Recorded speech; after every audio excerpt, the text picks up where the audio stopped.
saisis cela avec joie, comme venant de la part d'un Dieu qui t'aime et qui veut te sortir de ses chaînes. S'il y a une personne qui est là cet après-midi, quel que soit le problème qu'il avait son prochain, ou quel que soit l'élément, et il a du mal à pardonner, à la fin, la personne m'attend. Il faudrait que nous réglons cela avec Dieu. Mais si déjà, en écoutant le message de Dieu, la personne déjà dans son cœur demande pardon à Dieu, Dieu l'a déjà exaucé, Dieu l'a déjà écouté. Le pardon implique obligatoirement l'oubli. Pardonner, c'est effacer la dette. La personne ne te doit plus rien.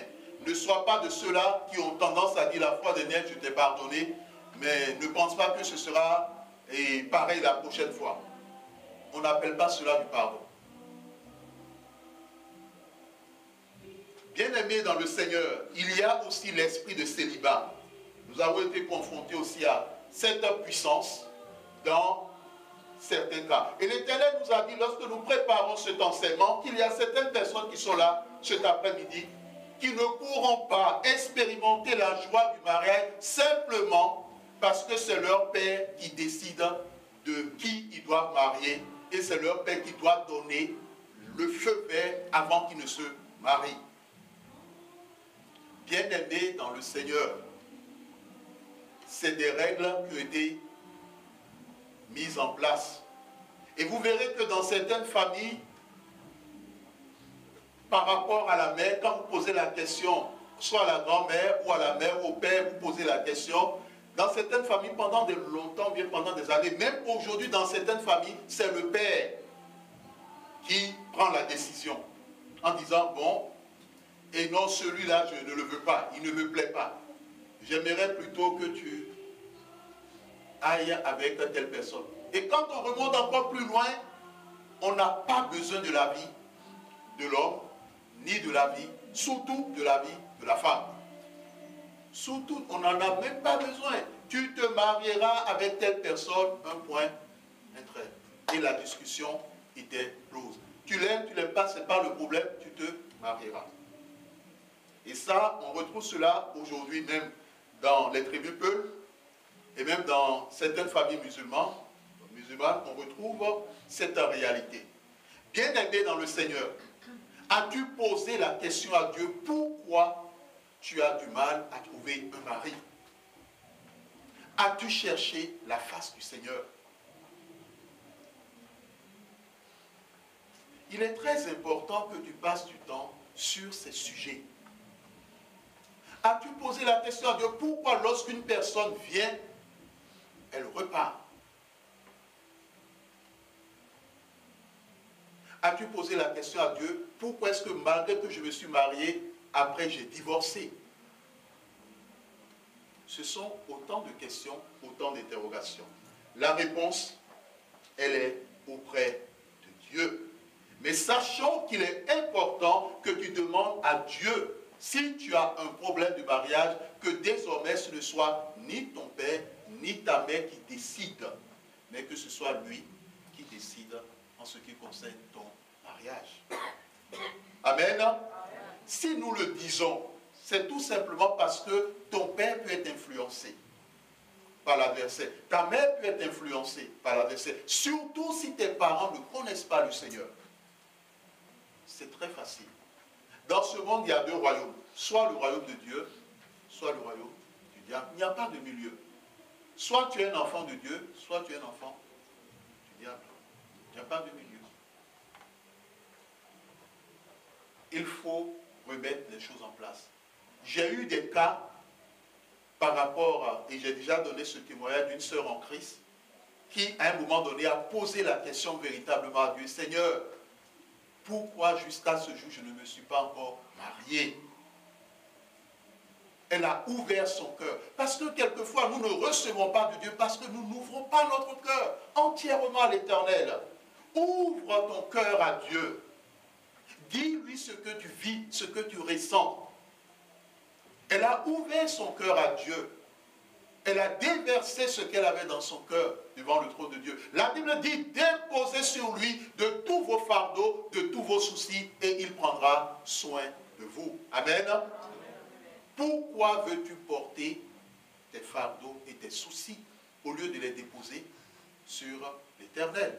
Et il y a les champions de ceux qui, après avoir déposé, 2 minutes après, ils retournent vers Dieu pour dire qu'ils ont besoin de leurs soucis et de leurs fardeaux. Bien-aimés dans le Seigneur, l'Éternel est vivant. Lorsque cette sœur s'est répandue devant l'Éternel, pendant la nuit, Dieu lui a parlé. Bien-aimés, la Bible nous donne des exemples. Lorsque Nabuchodonosor voulait tuer les sages, la Bible dit que Daniel et ses compagnons se sont humiliés devant Dieu dans la prière. Toute la nuit, ils ont prié. Et Dieu a révélé le secret. Dieu ne peut-il pas te révéler le secret de tes difficultés? Il le peut. Il a fait, il le fait et il le fera. Dieu ne peut-il pas te révéler le secret des difficultés de ton enfant? Il peut. Il a fait pour d'autres, il peut le faire aussi pour toi. Bien-aimé dans le Seigneur, la nuit, cette fille s'est vue dans une église. Et elle était en robe de mariée. Au moment de faire les promesses de vœux, on lui a posé la question, veux-tu prendre telle personne pour époux? Elle a dit oui. Et elle s'est tournée. Maintenant, on a posé la question à l'intéressé, veux-tu prendre telle personne pour époux? L'intéressé aussi a dit oui. Lorsqu'elle s'est tournée pour voir la personne qui a dit oui, c'était son propre père. Bien-aimé dans le Seigneur, c'est ce pourquoi nous disons, il y a certaines personnes, leur père a mis la main de décision sur ce qui concerne leur vie matrimoniale. Et il est temps que ça s'arrête. Il est temps que ça s'arrête. Il faut que ce soit Dieu qui décide. Il faut que ce soit Dieu qui conduise les choses. Il y a d'autres personnes, dans des familles, ils ont mis en place ce que l'on appelle la loi de Lévirat. C'est des règles. Il y a certaines personnes, on leur dit, tu ne peux pas te marier sans... Quand vous entendez, on vous dit, vous ne pouvez pas vous marier sans l'accord de vos parents. Il s'agit de quoi vous pensez?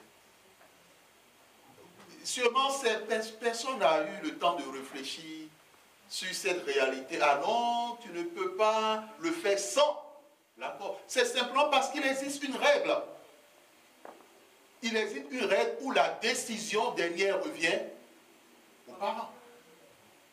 C'est une règle qui existe. Qui l'a mis en place dans les familles? Dieu seul sait, mais c'est une règle. Il est vrai qu'on peut penser à la règle de l'autorité que représentent les parents. Mais la personne qui choisit l'homme ou la femme, c'est Dieu. Il y a d'autres, on leur a dit, va d'abord te réconcilier avec ton père, sinon tu n'auras pas de mariage. Il s'agit d'une sœur qui est là cet après-midi. On lui dit d'aller se réconcilier. Or, le père en question, c'est lui qui a la base des problèmes. Bien-aimé dans le Seigneur. L'élément fondamental, il est temps que tu demandes à Dieu de prendre toutes les dispositions par rapport à ton mariage. Et par rapport à cette sœur, c'est ce qui a expliqué même à la veille même d'un mariage, l'homme a dit non, tu ne m'intéresses plus. Et l'homme a prié, l'homme est parti.